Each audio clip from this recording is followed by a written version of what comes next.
ಎಲ್ಲ ಕೊಟ್ಟಿದೆ.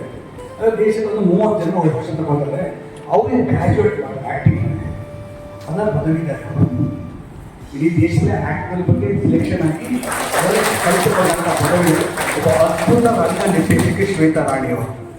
ಬಹಳ ದೊಡ್ಡ ಹೆಸರಿದೆ. ಹಾಗೆ ವಿನೀತ್ ಅವರಿದ್ದಾರೆ. ಒಂದು ಆಕ್ಟಿವಿಟೀಸ್ ಜೊತೆಗೆ ಹ್ಯಾಕ್ ಮಾಡೋಣ ಅಂತ ಈಗ ನಾವು ಆಲೋಚನೆ ಮಾಡಿದ್ದು. ಅದನ್ನ ಡಾಕ್ಟರ್ ಶ್ರೀಪಾದ್ ಭಟ್ರು, ಶ್ವೇತಾ ರಾಣಿ ಮತ್ತು ವಿನೀತ್ ಇವರು ನರ್ಸಿಂಗ್ ನೀವು ನಿಮ್ಮ ಹೆಸರು ಓದ್ತಾ ಇರೋ ತರಗತಿಗಳನ್ನು ಓದು ಏನಾದರೂ ಆವಾಗ ನಿಮ್ಮ ಆಕ್ಷನ್ ನೋಡಿ ಸರಿ ಹೇಳ್ಬೇಕು ನೀನು.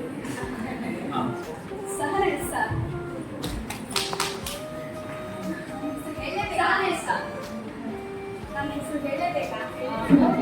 ನನ್ನ ಹೆಸರು ಪ್ರಜ್ಞಾ.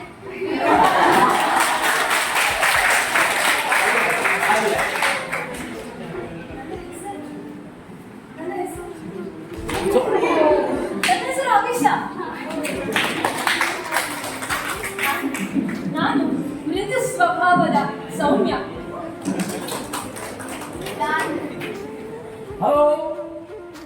ನಾನು ನೃತ್ಯಗಾರ ರುಚಿಕಾ.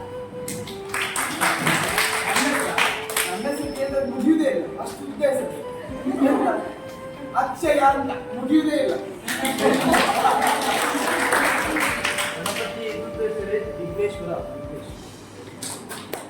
ಸೃಜನಶೀಲತೆ ಒಳಗ ಸೃಜನ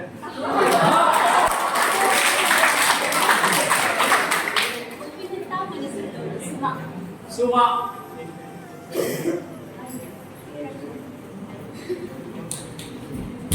ಇವನಿಗೆ ಇನ್ನೊಂದು ಹೆಸರೇ ಅನನ್ಯ ಪೂಜಾರಿ.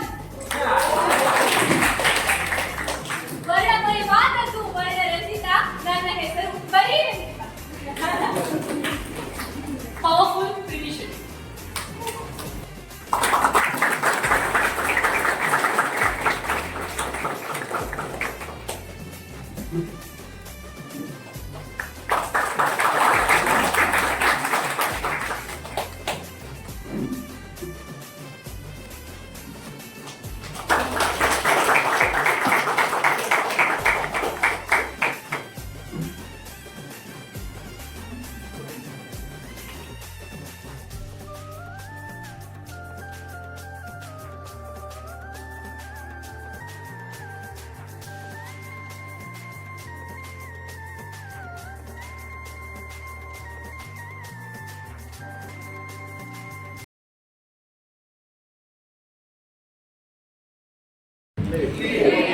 ಇಡ್ಲಿ ವಡೆ ಅಂತ ಇಡ್ಲಿ ವಡೆ ದಾಟ ಹೋಗ್ಬಿಟ್ಟಿದ್ದೇವಲ್ಲ ನಾವೀಗ. ಮ್ಯಾಗಿ ಬಂದಿದೆ, ಎಷ್ಟೊಂದು ಬಂದಿದೆ ಇಲ್ಲ. ಮೊದಲನೇದು ನಿಮ್ಮನ್ನೆಲ್ಲ ನೋಡಿ ತುಂಬಾ ತುಂಬಾ ಸಂತೋಷ ಆಗಿದೆ. ಇದು ಹೃದಯಪೂರ್ವವಾಗಿರ್ತೇನೆ, ಬಹಳ ಖುಷಿ. ಎರಡನೇದು ಹೊಟ್ಟೆ ಕಿಚ್ಚಾಗ್ತಾ ಇದೆ. ನಮ್ಮ ಟೈಮ್ಗೆ ನಾನು ಇದೇ ಥರ ಒಂದು ಶಿಬಿರದಿಂದ ಮಂಡ್ಯದಲ್ಲಿ ಗೆಳೆಯರ ಬಳಗ ಅಂತ ನಮ್ಮ ಕೆ ವಿ ಶಂಕರೇಗೌಡರು ಹಾಕಿದ ಸಂಸ್ಥೆಯಲ್ಲಿ ಸಂಜೆ ಒಂದು ಶಿಬಿರಕ್ಕೆ ಸೇರ್ಕೊಂಡು ಬಂದನು. ಕಾಲೇಜ್ನಲ್ಲಿ ಈ ಥರ ನಮ್ಮನ್ನು ಪ್ರೀತಿ ಮಾಡಿ ಎನ್ಕರೇಜ್ ಮಾಡಿ ಬೆಂಕಿಟ್ಟಿದ್ರೆ ನಾವು ಇನ್ನೇನಾರ ಆಗ್ಬಿಡ್ತಾ ಇತ್ತು. ಹಾಗೇನೂ ಆಗಲಿಲ್ಲ. ಇವತ್ತು ನಿಮ್ಮೆಲ್ಲ ಇಲ್ಲಿ ನೋಡಿ ಹೊಟ್ಟೆ ಕಿಚ್ಚಾಗ್ತಾ ಇದೆ ನಿಜವಾಗ್ಲೂ. ಅಲ್ಲಿ ಕೂತಿದ್ರೆ ಎಷ್ಟೊಂದು ವಿಷಯಗಳನ್ನ ಇನ್ನೂ ಕೇಳಿಸ್ಕೋಬೋಯ್ತು, ಆರಿಸ್ಕೋಬೋಯ್ತು, ತಮಾಷೆಯಾಗಿ ಹೊರಗಡೆ ಓಡಾಡೋಯ್ತು. ಈ 3 ದಿನಗಳಲ್ಲಿ ಕೃಷ್ಣಮೂರ್ತಿ ನಮಗೆ ಎಷ್ಟು ಸಂತೋಷ ಆಗಿತ್ತು ಅಂದರೆ, ಒಂದು ಪಿಕ್ಚರ್ ಮಾಡಿ ಎಲ್ಲ ಮಾಡಿ ಕಾಲೇಜ್ ಪ್ರಿನ್ಸಿಪಲ್ ಆಗಿ ಮತ್ತೆ ಲೆಕ್ಚರ್ ಆಗಿ ಕಂಟಿನ್ಯೂ ಆಗ್ತಾ ಇದ್ದಾರೆ ಅಂತಂದರೆ ನನಗೆ ಎಷ್ಟು ಸಂತೋಷ ಆಗುತ್ತೆ. ಒಂದು ಶಿಬಿರದ ಮೂಲಕ ಎಂಟ್ರಿಯಾಗಿ ಎಷ್ಟು ದೊಡ್ಡ ಕೆಲಸವನ್ನು ಸಾಧಿಸ್ಕೊಂಡಿದ್ದಾರಪ್ಪ ಅಂತ. ಈ ಥರದೊಂದು ಅವಕಾಶ ಮಾಡಿಕೊಟ್ಟಿದ್ದಕ್ಕಾಗಿ ನಿಜವಾಗ್ಲೂ ನಾನು ಯಾವಾಗಲೂ ಹೇಳ್ತಾ ಇರ್ತೀನಿ, ಇವತ್ತು ರಂಗಭೂಮಿ ಏನಾದ್ರು ಉಳಿಬೇಕು ಅಂದ್ರೆ ನಮ್ಮ ಗುರುಗಳು ಪ್ರಸನ್ನ ಅವರಿಗೆ ಬಹಳ ಅದ್ಭುತವಾದ ಮಾತು. ತುಂಬ ಮುಜುಗರ ಅನ್ಸುತ್ತೆ ನಾನು ಮಾತಾಡ್ತಾ ಇದ್ರೆ, ಅದು ನಿಜವಾಗ್ಲೂ ಹೇಳ್ತೀನಿ. ನನಗೆ ಗೊತ್ತಿರುವ ಹಾಗೆ ರಂಗಭೂಮಿಯಷ್ಟು ಶ್ರೇಷ್ಠವಾದ ಮಾಧ್ಯಮ ಎಲ್ಲರ ಜೊತೆ ಸಂವಾದಿಸಲಿಕ್ಕೆ ಇನ್ನೊಂದು ಯಾವುದೂ ಇಲ್ಲವೇ ಇಲ್ಲ ಅಂತ. ನನಗೆ ರಾಜಕಾರಣಿಗಳ ಜೊತೆ ಜಗಳ ಮಾಡೋಕ್ಕೆ ಆಗಲ್ಲ. ನಾಳೆ ಬೆಳಗ್ಗೆ ನನಗೆ ತೊಂದರೆ ಕೊಟ್ಬಿಡ್ತಾರೆ. ನಿಂತರ ಇಡೀ ವರ್ಷ ಒಡ್ಡಾಡ್ತಾರೆ, ಒಂದು 30 ಜನದ ಒಂದು ತಂಡ ಇದೆ ನನ್ನ ಹತ್ರ. ನಾಳೆ ಬೆಳಗ್ಗೆ ತೊಂದರೆ ಕೊಟ್ಬಿಡ್ತಾರೆ. ಅವನಾರೋ ರೂಢಿಗೆ ದಬಾಯಿಸಕ್ಕಾಗಲ್ಲ. ಇನ್ಯಾರೋ ಒಬ್ಬ ಮೈಸೂರಿನ ಬುದ್ಧಿಜೀವಿ ಏನು ಅಟ್ಯಾಕ್ ಮಾಡ್ಬಿಡ್ತಾನೆ, ಏನೇನೋ ಮಾಡ್ತಾನೆ. ಅದು ನನಗೆ ಒಂದೇ ಒಂದು ಅಸ್ತ್ರ ಅಂದ್ರೆ, ನನ್ನ ನಾಟಕದಲ್ಲಿ ಅವ್ರನ್ನೆಲ್ಲ ಪಾತ್ರ ಮಾಡ್ಬಿಟ್ಟು ಬಾಯಿ ಬಂದಾಗ ಬೈಕೋತೀನಿ ನಾನು. ನಂಗೆ ದೊಡ್ಡ ಸಂತೋಷ. ನಮ್ಗೆ ಏನೇನು ಕಾಟ ಕೊಡೋರು, ನನಗೆ ಯಾರು ಲೆಫ್ಟ್ ವಿಂಗ್ನವರು, ರೈಟ್ ವಿಂಗ್ನವರು, ಮಧ್ಯದವರು ಏನೇನು ಕಾಟ ಕೊಡಲ್ಲ. ಅವ್ರಿಗೆಲ್ಲರೂ ಒಂದೇ ಒಂದು ಅಸ್ತ್ರ, ಜನ ನೀವು ಹೆಂಗೆ ಎಂಜಾಯ್ ಮಾಡ್ತಾರೆ ಎಂಜಾಯ್ ಮಾಡ್ತಿರ್ತಾರೆ. ಮತ್ತು ಅವರು ಕೂಡ ನಿಧಾನವಾಗಿ ಅದನ್ನು ಪ್ರತಿಕ್ರಿಯಿಸ್ತಾರೆ. ಒಬ್ಬೊಬ್ಬರನ್ನೊಂದು ಅವ್ರಿಗೆಲ್ಲ ತುಂಬ ಗಂಭೀರವಾದ ಇದಾದ್ರೆ, ನಾನು ವಿಡಂಬನಾತ್ಮಕವಾಗಿ ಜಗತ್ತನ್ನ ಅದನ್ನು ಕಲಿಸ್ಬಿಟ್ಟಿದ್ದು ಪ್ರಸನ್ನ ಅವರೇ, ಸುಬ್ಬಣ್ಣವರೇ. ಏನು ಸೌಭಾಗ್ಯ ಅಂದ್ರೆ ನಂದು ನನ್ನ ಬದುಕಿನಲ್ಲಿ ಆ ವಿಷಯ ನನಗೆ ತುಂಬ ಇಡೀ ನಾಡು ಉತ್ಸಾಹದಿಂದ ರಂಗಭೂಮಿಯಿಂದ ಉತ್ಸವ ರಂಗಭೂಮಿಯಿಂದ ಉತ್ಸವ ಅಂತ ಹೇಳ್ಕೊಟ್ಟಂತ ವಿವಿಕಾರ್ತರ ಜೊತೆ ವರ್ಷಾನುಗಟ್ಟಲೆ ದಶಕಗಟ್ಟಲೆ ಇರೋ ಸೌಭಾಗ್ಯ ನಮ್ಮದು. ರಂಗಭೂಮಿಯಿಂದ ಪ್ರತಿಭಟನೆ ಅಂತ ಹೇಳ್ಕೊಟ್ಟರು ಪ್ರಸನ್ನ ಅವರಿಗೆ, ಅವ್ರ ಜೊತೆ ಕಳೆದಂತ ಸೌಭಾಗ್ಯ ನಮ್ಮದು. ಮತ್ತು ರಂಗಭೂಮಿಯಿಂದ ಎಷ್ಟು ಕಲಾತ್ಮಕವಾಗಿ, ಎಷ್ಟು ಸಂಗೀತ ಸಾಹಿತ್ಯ ಒಡನಾಡ್ಕೊಂಡು ಮುಂದುವರಿಬಹುದು ಅಂತ ಹೇಳ್ಕೊಟ್ಟವರು ಶ್ರೀಪಾದ್ ಭಟ್ರು. ಇವ್ರ ಜೊತೆ ಒಡನಾಡೋದು, ಎಂತೆಂಥ ಮಹನೀಯರ ಜೊತೆ ಒಡನಾಡುವಂಥ ಅವಕಾಶ ಸಿಕ್ಬಿಡ್ತಾರೆ. ಸೌಭಾಗ್ಯ ಅಲ್ವಾ ನಮ್ದು ಇದು? ಈ ಜಗತ್ತನ್ನು ನೀವು ನೋಡಕ್ಕೆ ಈಗ ಆರಂಭ ಯಾನ ಇಲ್ಲಿಂದ ಶುರುವಾಗಿದೆ. ಇಲ್ಲಿಂದ ಶುರುವಾಗುವ ಯಾನ ಇವತ್ತು ಬರೆದಿಟ್ಕೊಳ್ಳಿ. ನಿಮ್ಮ ಬದುಕಿನಲ್ಲಿ ಒಂದು ಅಪೂರ್ವವಾದ ದಿವಸ. ಈ ಶುರುವಾದ ಈ ಗಳಿಗೆ ತುಂಬ ದೊಡ್ಡ ಸಂತೋಷವನ್ನ, ವಿಚಾರವನ್ನ, ಎಲ್ಲಕ್ಕಿಂತ ಹೆಚ್ಚು ನಿಮ್ಮಲ್ಲಿ ಅದ್ಭುತವಾದ ಒಂದು ಸಂವೇದನಾಶೀಲತೆಯನ್ನು ಜಾಗೃತ ಮಾಡ್ತಾರೆ ರಂಗಭೂಮಿ. ಅದಕ್ಕಾಗಿ ಮಿಲಾಗ್ರೆಸ್ಗಾಗಲಿ, ರಂಗಭೂಮಿ ಉಡುಪಿಗಾಗಲಿ ಮತ್ತು ಯಕ್ಷರಂಗಾಯಣ ಅಂದ್ರೆ ದೊಡ್ಡ, ಯಾಕೆಂದ್ರೆ ನಾನು ಇವತ್ತೇನಾದ್ರು ಆಗಿದ್ರೆ ಒಂದು ನೀನಾಸಂನಿಂದ, ಒಂದು ರಂಗಾಯಣದಿಂದ, ಒಂದು ಬೀದಿ ನಾಟಕದಿಂದ, ಇದೆಲ್ಲದರಿಂದ ಆ ರಂಗಾಯಣದ 500 ಜನನ ಅವರು ಅಪ್ಲಿಕೇಶನ್ ಹಾಕೊಳಕ್ಕೆ ಮೊಟ್ಟ ಮೊದಲ ರಂಗಾಯಣ. ಇವೆಲ್ಲ ರಂಗಾಯಣ ಹುಟ್ಟಕ್ಕೆ ಮುಂಚೆ ಮೈಸೂರು ರಂಗಾಯಣ ಹುಟ್ಟಲ್ಲ. ಮೊಟ್ಟ ಮೊದಲ 500 ಜನ ಅಪ್ಲಿಕೇಶನ್ ಹಾಕೊಡ್ತಾರೆ. 300 ಜನ ಸೋಸ್ತಾರೆ. 24 ಜನನ ಕೆಟ್ಟ ಕಡೆಗೆ ಆಯ್ಕೆ ಮಾಡ್ತಾರೆ. 24 ಜನದಲ್ಲಿ ಮೊದಲನೇ ಹೆಸರು ನಮ್ದಾಗಿತ್ತು. ಅದಕ್ಕೊಂದು ಸಂತೋಷ.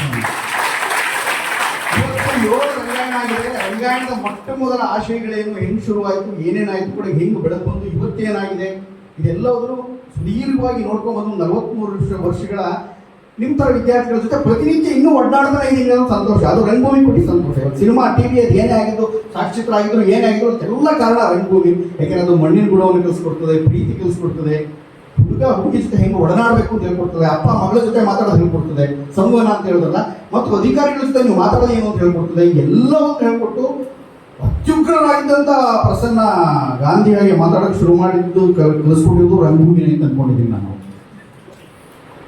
ಇವತ್ತು ಬಹಳ ಹುಷಾರಾಗಿ, ಎತ್ತರದಿಂದ, ಬಹಳ ಚಂದವಾಗಿ, ಇಲ್ಲಾಂದ್ರೆ 20 ವರ್ಷದಿಂದ ಸಮುದಾಯದ ಚಳುವಳಿಗಳಲ್ಲಿ, ಆಮೇಲೆ ಬೀದಿ ನಾಟಕಗಳಲ್ಲಿ ಅವ್ರು ಮಾಡ್ತಾ ಇದ್ದ ಭಾಷೆಗಳೆಲ್ಲ ಕೇಳ್ಬಿಟ್ಟು ಬೆಳಗೋಗ್ಬಿಟ್ಟಿದ್ದೀವಿ. ಹೌದು, ನಾನು ಹಂಗೆ ಇರಬೇಕು ಅಂತ. ಆಮೇಲೆ ಅವರು ಕೂಡ ಅದನ್ನು ಹೇಳಿದ್ರು ನಮಗೆ. ನಾನು ಕ್ಲಾಸ್ ಮಾಡುವಾಗ ನಿನ್ನಾಸನಲ್ಲಿ ತಿರುಗಾಡದಲ್ಲಿ ಅದನ್ನು ಕೂಡ ಹೇಳಿದ್ರು.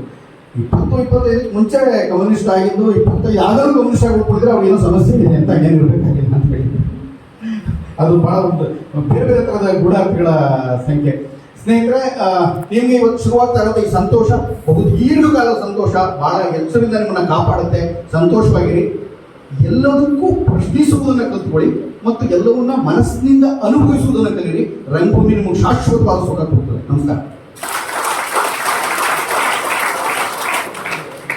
ಧನ್ಯವಾದಗಳು ಸರ್. ಬಹಳ ಮಾರ್ಮಿಕವಾದ ಮಾತುಗಳು. ನಮ್ಮ ಜೊತೆ ಇನ್ನೋರ್ವರು ರಂಗ ನಿರ್ದೇಶಕಿ, ರಾಷ್ಟ್ರೀಯ ನಾಟಕ ಶಾಲೆ ಪಡೆದಿದ್ದಾರೆ, ಶ್ವೇತಾ ರಾಣಿ HK ಅವರಿದ್ದಾರೆ. ಮೇಡಮ್, 2 ಶುಭಾಶಯದ ನುಡಿಗಳು. ವೇದಿಕೆ ಮುಂಭಾಗದಲ್ಲಿರುವ ಎಲ್ಲ ರಂಗ ಸ್ನೇಹಿತರಿಗೆ ಸ್ವಾಗತ. ರಂಗಭಾಷೆ ನಾಟಕವೆಂದರೆ ಏನು, ಹೇಗೆ ಅನ್ನೋ ಪ್ರಶ್ನೆ ಮೂಲಕನೇ ಶುರು ಮಾಡ್ತಾ ಇದ್ದಾರೆ. ಅದು ವೆಂಕಟರಮಣ ಐತಾಳ್ ಸರ್ ಅವರ ತುಂಬಾ ಬುದ್ಧಿವಂತಿಕೆಯ ಒಂದಿದು. ಯಾಕಂದ್ರೆ ಎಲ್ಲ ಮಾತಾಡಬೇಕು, ನಮ್ಮ ಅಜ್ಜಿನ ಹಿಂಗೆ ಮಾತಾಡಬೇಕು, ನಮ್ಮ ತಾತ ಹಿಂಗೆ ಮಾತಾಡಬೇಕು, ನಮ್ಮ ಮನೆ ಪಕ್ಕದ ಮಗು ಆಟ ಆಡ್ತಾ ಇದೆ ಅಂತಂದ್ರೆ ಅವನು ಹಿಂಗೆ ಮಾತಾಡಬೇಕು. ಅದರಿಂದ ದೊಡ್ಡ ಸಂಖ್ಯೆಯಲ್ಲಿ ಓಟ್ ಕೇಳ್ಬೇಕು. ಎಲ್ಲರೂ ಬನ್ನಿ, ನಮ್ಮದು ಓಟ್ ಕೊಡಿ, ಕಾಣಿಸ್ತಾ ಇದೆ, ಓಟು ಯಾರು ಕೊಡ್ತಾರೆ? ಯಾರು ಕೊಡೋಣ? ಓಟ್ ಕೇಳೋದು ಹೆಂಗೆ ನೀವು? ಅಲ್ಲಿಗೆ ಕೊಡ್ತಾ ಇದ್ದಾರೆ.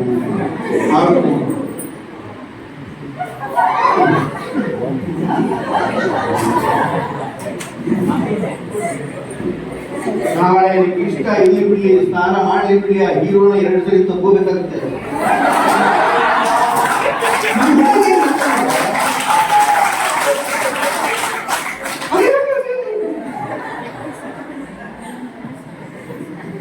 ಹೌದಲ್ರಿ? ನೀವು ಜಿಲ್ಲೆ ಏನೊಂದು ಜಿಲ್ಲೆ ಕೈಗೆ ಹಾಕೋದು. ಆಮೇಲೆ ಇನ್ನೊಂದು ಇದ್ರ ಮುಖ ಹೇಳ್ತೀನಿ, ನಿಮಗೆ ನಟ ನಟಿಯರಿಗೆ ಇನ್ನೊಂದು ಏನಂದ್ರೆ ಯಾರಿಗೂ ಯಾವುದು ಒಜ್ಜೀವಲ್ಲ. ನಿಮಗೆ ನೀವು ಸಿಗರೇಟ್ ಸೇದೋದು ಬೇಕಾಗಿಲ್ಲ, ಆದರೆ ಸಿಗರೇಟ್ ಸೇದೋರ ನೀವು ನಾವು ದೂರ ಇಟ್ಬಿಡ್ತೀನಿ. ಸಿಗರೇಟ್ ಅವನ ಹತ್ರನೇ ಇಲ್ಲ, ಸಿಗರೇಟ್ ಸೇದೋದು ನೋಡ್ಬೇಕು. ಅವನು ಹಿಂಗೆ ಹಿಡ್ಕೊಂಡಿದ್ದಾನ, ಅವನು ಹಿಂಗೆ ಹಿಡ್ಕೊಂಡಿದ್ದಾನ, ಅವನು ಹಿಂಗೆ ಮಾಡ್ತಾನೆ. ಅವಳಿಗಿಲ್ಲ 1 ಕೋಟಿ ತರದ್ದು ನೋಡಿ ಅಭ್ಯಾಸ ಇದೆ.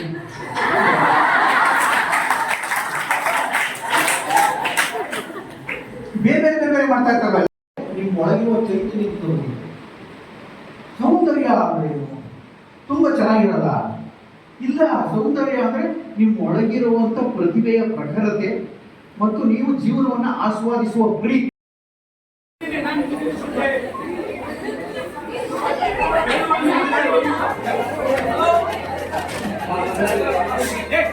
ಯಾರು ಮಾತಾಡೋದು? Okay, stop stop.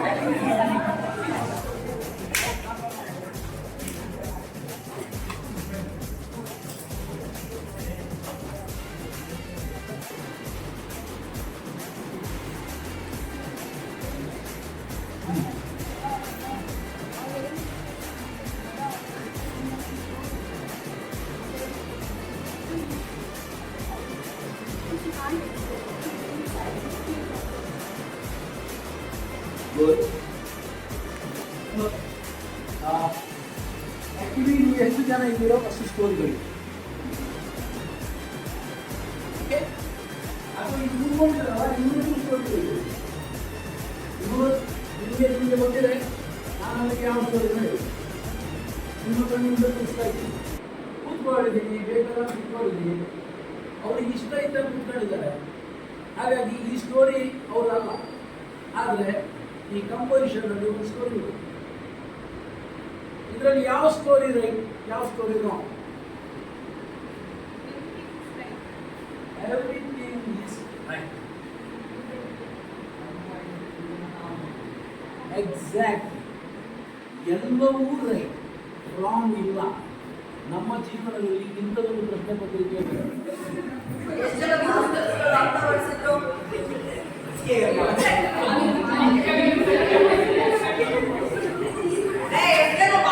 ನಾಟಕ ಅಂದರೆ ಏನು, ನಾಟಕ ಯಾಕೆ, ಇವುಗಳ ಬಗ್ಗೆ ಚರ್ಚೆ ಮಾಡಬಹುದಾದ, ಅದಕ್ಕೆ ಚೂರು ಸಹಾಯ ಮಾಡಬಹುದಾದ ಒಂದಿಷ್ಟು ಕಥೆ ಹೇಳ್ಬೋದು. ಈ ಭಾಷಣ ಮಾಡ್ತೀವಿ ಹೇಳ್ಕೊಂಡೆಲ್ಲ ಅದು ಬೇಡ.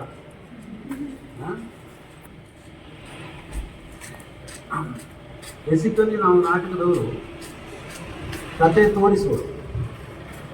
ನಾಟಕ ಅಂದರೆ ಏನು? ಕತೆ ತೋರಿಸೋದು, ಕತೆ ಹೇಳೋದು ಪ್ರಾಕ್ಟೀಸ್ ಇದೆ. ನಾವು ಬರೀ ಹೇಳಲ್ಲ, ಕತೆನ ತೋರಿಸಿ. ಸರಿ, ನಾನು ಹೇಳಿದ್ನಲ್ಲ ಒಂದಿಷ್ಟು ಕತೆ ಹೇಳ್ತೀನಿ. ಈ ನಾಟಕದ ಬಗ್ಗೆ ಇರುವ ಕತೆ